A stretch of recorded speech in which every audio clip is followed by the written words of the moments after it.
प्रीतम प्रीत लगाई के दूर देश मत जा,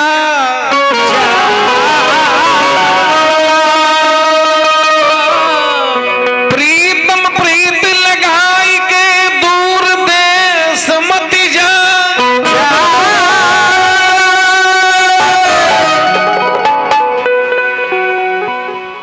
रहो हमारे नगर में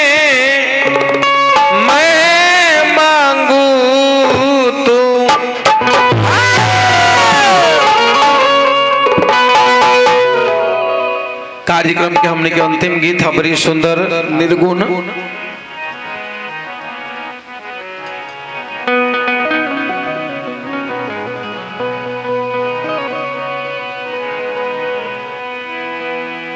आरे सोनवा के होके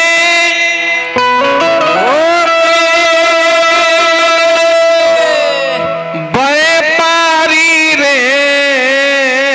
सोना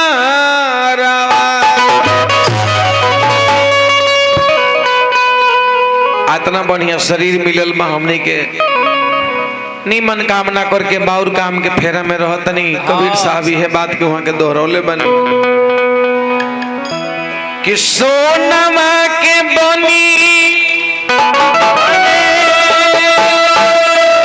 व्यापारी रे सोनारवा घूमतार बनी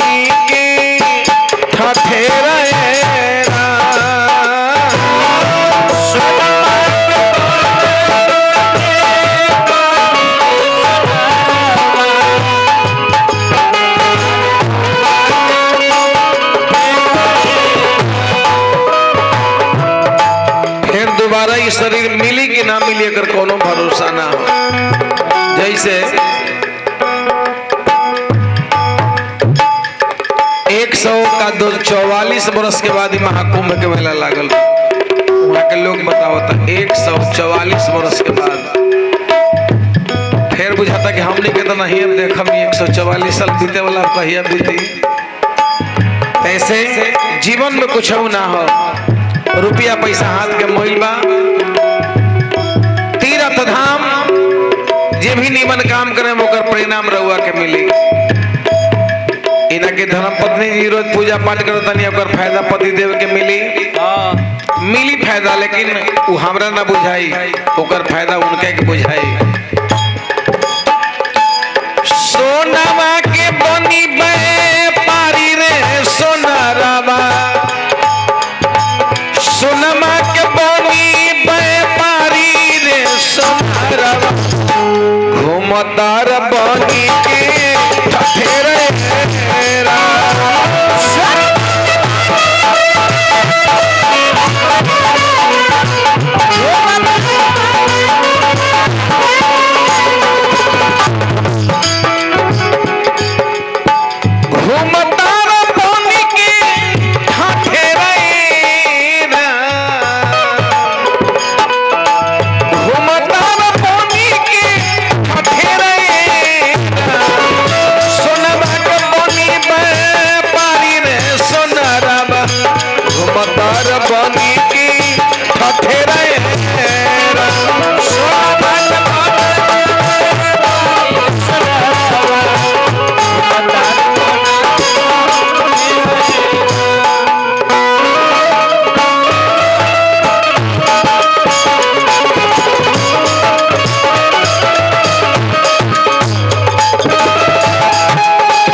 संहरी के राह में चलो ठीक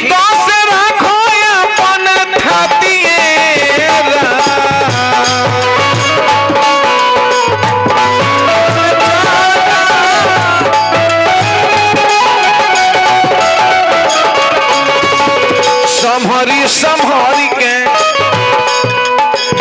राह में चलो ही बस रखो अपन खातीरा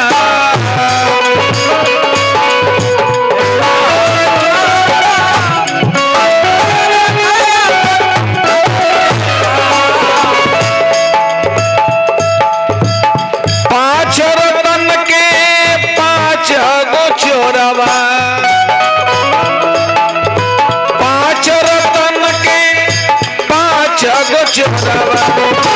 डाल दी है दोनों समय तेरा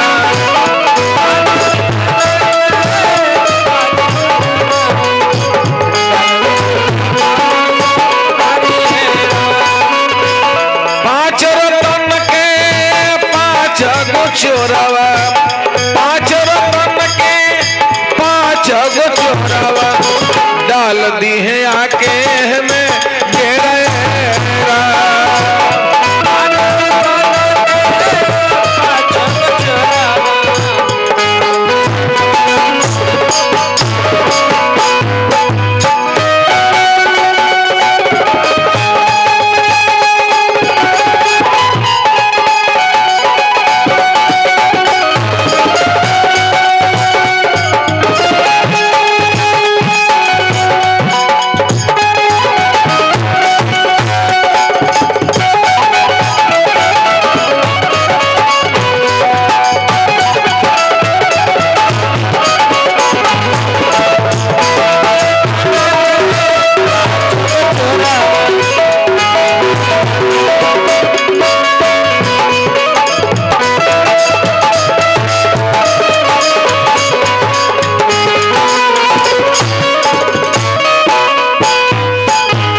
आदरणीय मानी हमारे भाई श्री रामनाथ बाबू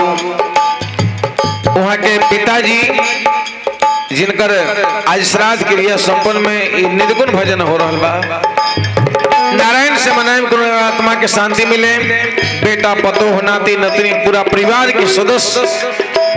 उनका आशीर्वाद से खुशहाल नहीं है और सभी लोग मिलके हमने के मनाए कि जहाँ हमने के बाबूजी गोइल बनी उनका आत्मा के शांति मिले सदगति हो और सभी देवी देवता का स्थान के जगह हमारे बाबूजी का स्थान मिले नारायण सिंह है प्रार्थना बाउरी का राम ही नाम के माला हो जपी लो राम नाम के ओढ़ी लो तू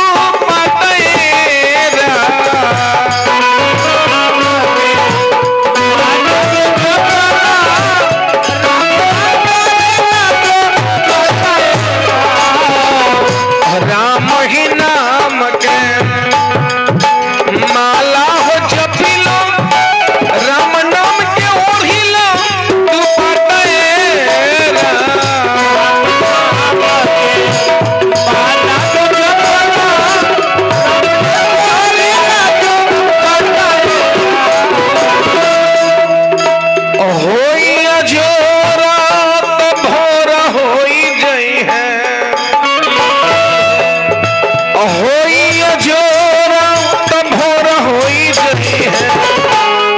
अरे उड़ी जाई हंसा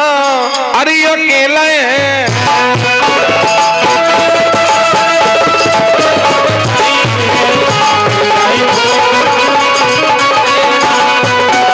सोनमा के बनी पे मारी रे सोना रवा सोनमा के बनी पे मारी रे सोना रवा घुमतार बनी के था ठहरा सोनमा के बनी पे मारी रे सोना रवा घुमतार बनी के ठहरा सोनमा के बनी पे मारी रे सोना रवा घुमतार बनी के घुमतार बनी